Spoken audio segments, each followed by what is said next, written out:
I've always have been a very passionate person, but violin making struck a chord in my heart.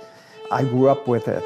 When I ended up with a carving knife in my hand and some tools and some wood, I just couldn't stop. I loved it. It was so deeply ingrained. And then when the instrument was finished, hearing great players play the instruments and making sound and music, it was the icing on the cake.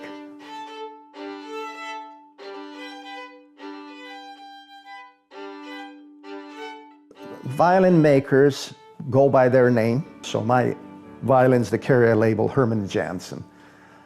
I grew up in Brazil, and my father was a luthier as well. That's what he did all of his life. So at the age of 9, I started my first violin. I finished it by the time I was 11, and by the time I was 14, I'd built 3 violins and 1 cello. As a luthier, there are a number of important things that you have to observe to build a good instrument.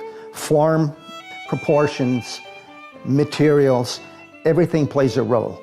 But I have been quite fortunate in finding a big log of Sitka spruce in the mountains here in British Columbia. And I built some of the best sounding instruments from that log. Violin making was actually something that I got back into by default.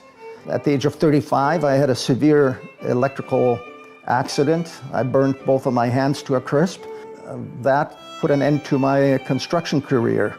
When we finally decided that we were going to embark on this new profession, we looked for a quiet place in Mission.